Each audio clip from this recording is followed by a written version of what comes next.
If nautical nonsense is something you wish. 6.7 inverses. So today we're going to do inverses, which is like the opposites, like the inverse of adding is subtracting, the inverse of multiplying is dividing. So today we're going to do inverses of equations, kind of help us to solve equations that way. All right, so here we have an example. Here's the set of points. I'm going to ask you to find the domain.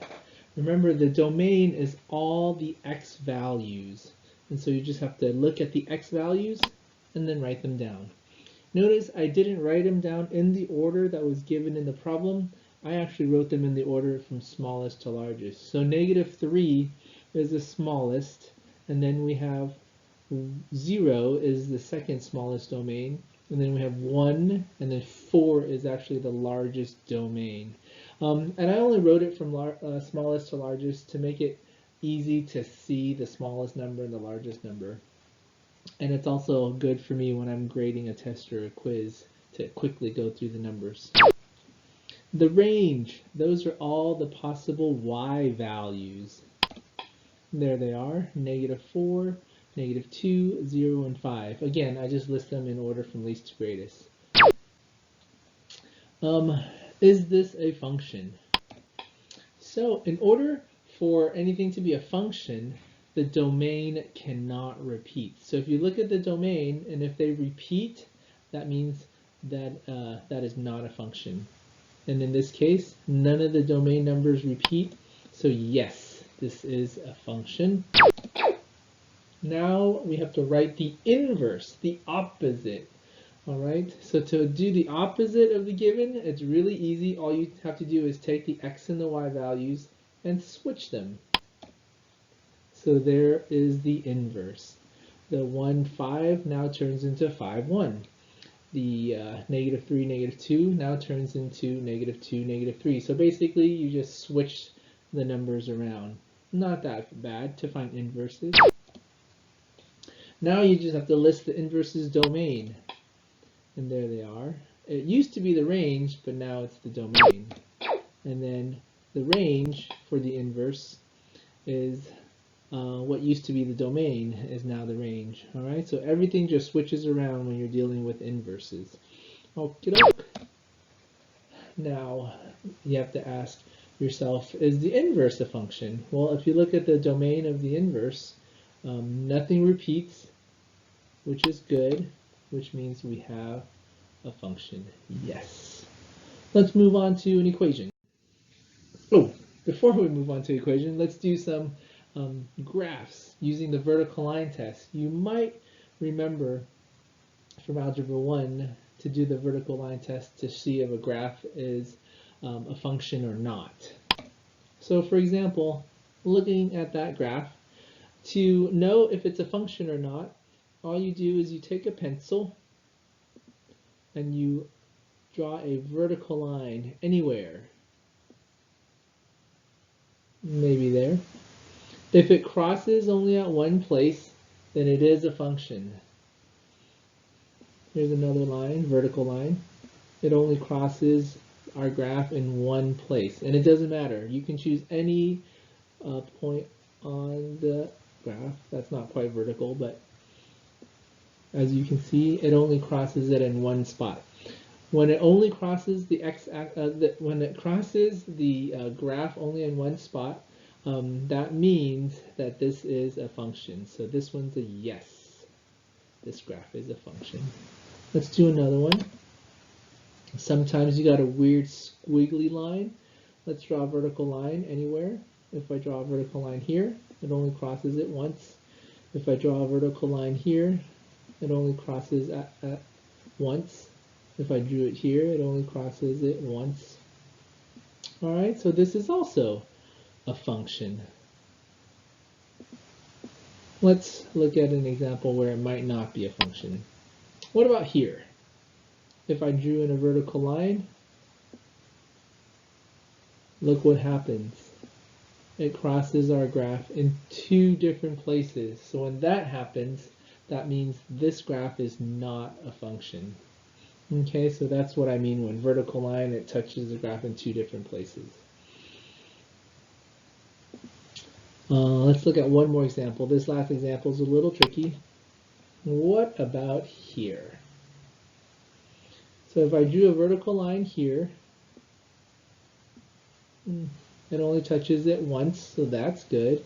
If I drew a vertical line here, oh, that's bad. Technically, it only touches it once there. But the question is, what if I drew a vertical line right here where it breaks? Okay, does it touch it in two different places or just one?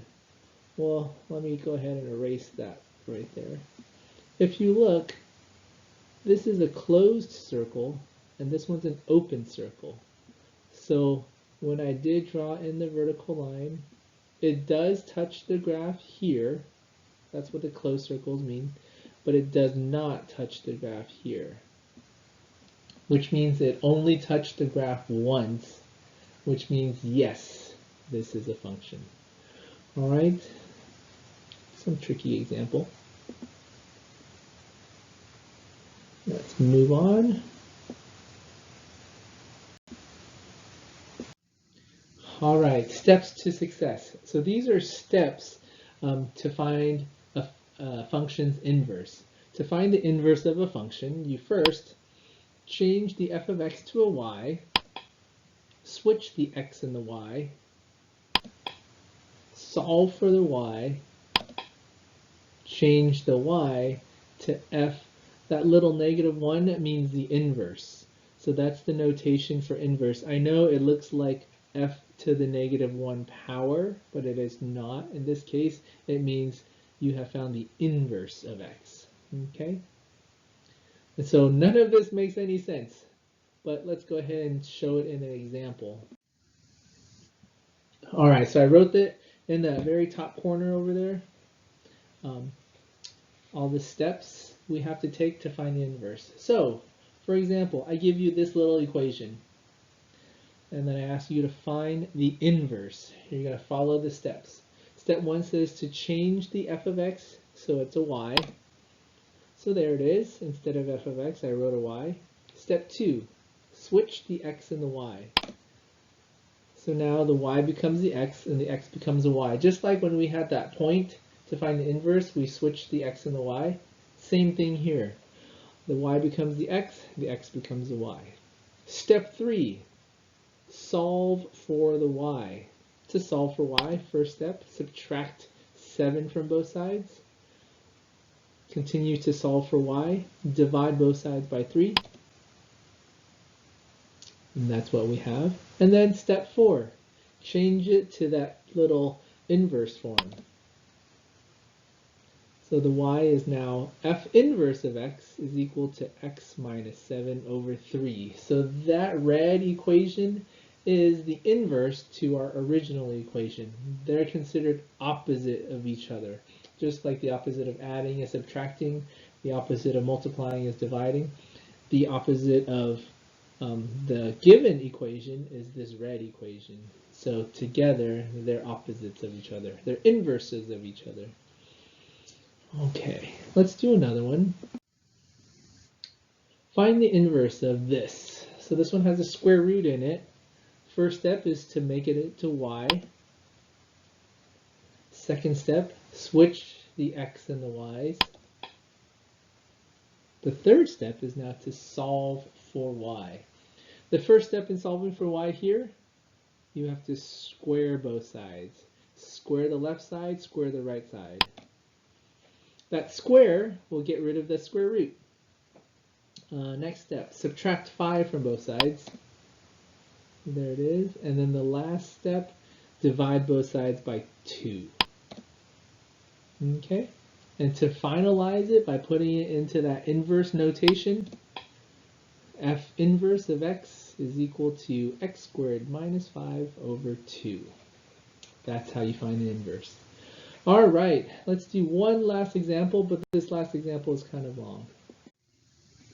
Kind of a long example. All right, so I give you an equation. G of x is equal to x squared minus 1. First thing, I need you to graph it. You can graph it on your graphing calculator. Boom. You can graph it on Desmos. You can use a t-table with the x and the y values and then graph it by hand. All of that is good. I use Desmos, and there's what my graph looks like. And then I'm going to ask you if this is a function or not. So we can do the vertical line test. We've done it with parabolas already. You do a, ooh, that looks ugly. If you do a vertical line test, let's do a different color. Anywhere on here, it only crosses it once. If I do it here, it only crosses it once. If I do it right in the middle, it still only crosses my graph once. So yes, this is a function. Now let's list the domain and the range. This one's a little bit tricky. The domain is, remember, the domain is all the possible x values. How far does the graph go this way or this way? And if you notice anything about parabolas, they actually go forever in the x direction for forever. And so the way you say that is the domain is all real numbers. It goes in the x direction forever in both ways. Okay, the range though actually does not go forever in both directions. The range is the possible y values, and notice it does go forever up, but it doesn't go forever down. Actually, this is its lowest point. And if you look closely, that lowest point is -1. So to write the answer, the range is all the y values that are bigger than or equal to -1. So there it is. That's written on the PowerPoint. Range, y values that are greater than or equal to -1. That's how you write it. Now you have to find the inverse. Just what we did, all those 4 steps. Change that into a y, switch the x and the y, solve for the y. I didn't do all the work, but that's what I got for the inverse. If you notice right here, there's a plus or minus in there. It's because when you're finding the inverse in this particular problem, you had to square root both sides, and you have to remember that when you square root both sides, you have to remember to put plus or minus, and that's where my plus or minus came from. Alright, so there's the inverse. Graph the inverse. There it is. The red part is the plus, and the blue part is the minus. I had to draw 2 different graphs on Desmos to get the full graph. Is the graph a function? Well, if I draw in a vertical line, unfortunately it touches in 2 different places, so it is not a function. And then finally the domain and the range. The domain is all the possible x values. Notice it goes in this direction forever, but it doesn't go forever in that direction. And that point right there is at -1. So that's how you write the domain. All the x values that are greater than or equal to -1. And then the range is all the possible y values, how much it goes up and down. And if you notice, it'll go forever in that direction and forever in that direction. So all real numbers. And there you have it. All the steps. If you look sideways, it looks kind of like a funny face. Pretty cool. All right, that is all we have for today. Go ahead and try the homework and see how much you can do.